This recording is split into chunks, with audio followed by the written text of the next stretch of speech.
વ્યાકરણ 20 ગુણોમાં જે પૂછાય છે એમાં વ્યાકરણ વિભાગમાં આપણે બીજો ટોપિક શરૂ કરવા જઈ રહ્યા છીએ, જેમાં વિરુદ્ધાર્થી શબ્દો તમને પૂછાય છે.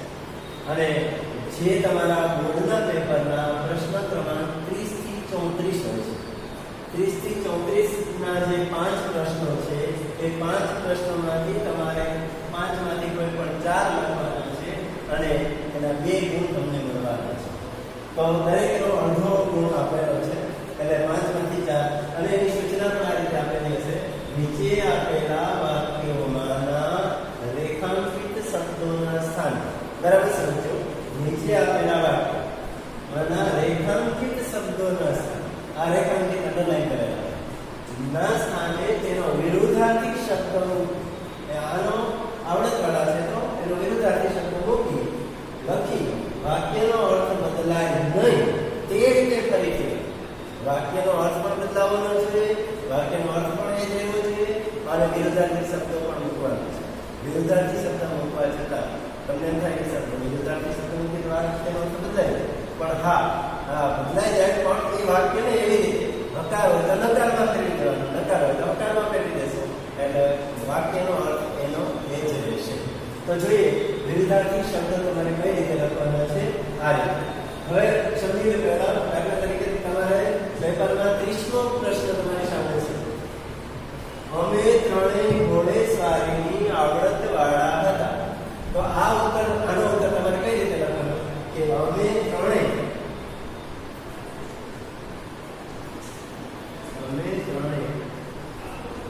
ઘોડેસવારીની આવડતવાળાનો વિરોધી લખવાનું અણઆવડતવાળા. આનો નહીં કરતા. અમે ત્રણેય ઘોડેસવારીની અણઆવડતવાળા ન હતા અથવા તો ન હતા લખો તો ન ભેગો લખવાનો, ન હતા લખો તો ન જુદું. પણ આ રીતે તમારે ડાયરેક્ટ જવાબ લખશો તો પણ ચાલશે, પ્રશ્નો લખવાની જરૂર નથી.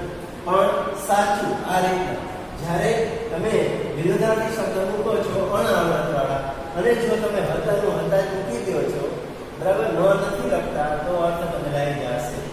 પણ હવે અહીંયા જો હતા આકાર વાક્ય છે તો આપણે નકાર કરી દેવાનું ન હતા, એટલે વાક્યનો અર્થ એ જ રહેશે. જો અમે ત્રણેય ઘોડેસવારીની અણઆવડતવાળા ન હતા, એટલે કેવા હતા? આવડતવાળા હતા. બરાબર. આ રીતના 31મો પ્રશ્ન છે: આગળ જતા અમારો માર્ગ એકદમ ઊંચાણમાં આવી ગયો. તો જવાબ લખવાનો: આગળ જતા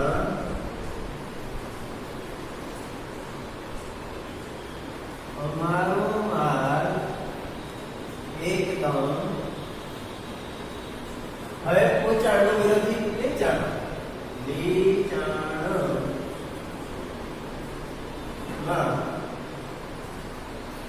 આવી ગયો નહોતો. પ્રશ્ન શું છે? આગળ જતા અમારો માર્ગ એકદમ ઊંચાણમાં આવી ગયો. અને આપણે જવાબ એનો લખવાનો છે: આગળ જતા અમારો માર્ગ એકદમ. અહીંયા શબ્દ બરાબર, અહીંયા વિરોધી શબ્દ મૂકવાનો, ઊંચાણ એટલે નીચાણ. નીચાણમાં આવી ગયો નહોતો, એટલે ક્યાં આવી ગયો? ઊંચાણ.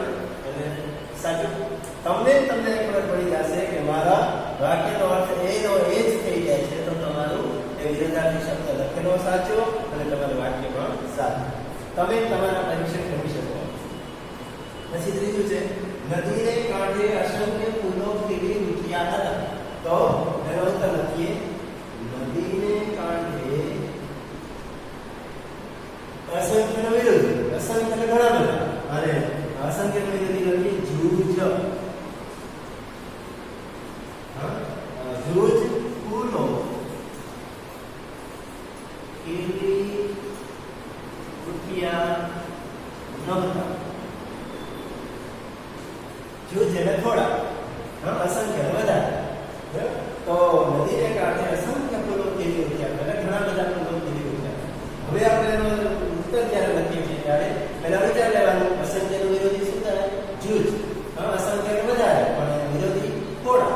તો નદીને કાંઠે જૂજ ફૂલો ઉઠ્યા નહોતા. ખીલી ઉઠ્યા નહોતા એટલે વધારે ખીલી ઉઠ્યા. જૂજ ફૂલો ખીલી ઉઠ્યા.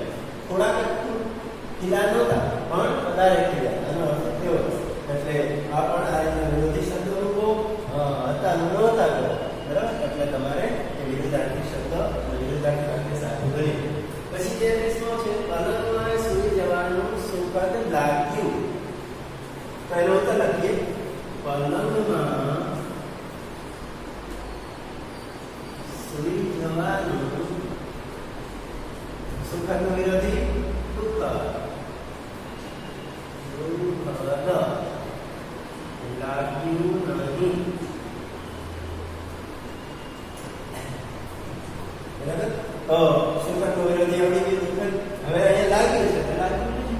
હકાર અથવા નકાર, હકારનો નકારમાં પરિવર્તન કરશો એટલે આ અર્થ એને આવી જશે અને તમારું વાક્ય તમને ખબર પડી જશે સાચું છે કે નહીં. ત્યાર પછી વાક્ય જોઈએ તો, નાનું બાળક દુઃખ પામ્યું. તો એનો ઉત્તર આવશે, નાનું બાળક દુઃખનો વિરોધી સુખ. સુખ પામ્યું નહીં. બરાબર? નાનું બાળક દુઃખ પામ્યું, એનો આપણે વિરોધી લખવું એ જવાબ લખીએ તો, નાનું બાળક સુખ પામ્યું નહીં. સુખ પામ્યું નહીં એટલે દુઃખ પામ્યું. હા, વિરોધાર્થી શબ્દ આ રીતના સાવ સહેલા છે, કે અઘરા નથી. આપણે પહેલા આગલા ધોરણોમાં જેમ ડાયરેક્ટ વિરોધાર્થી શબ્દ લખતા હતા એવી રીતે લખવાનું નથી.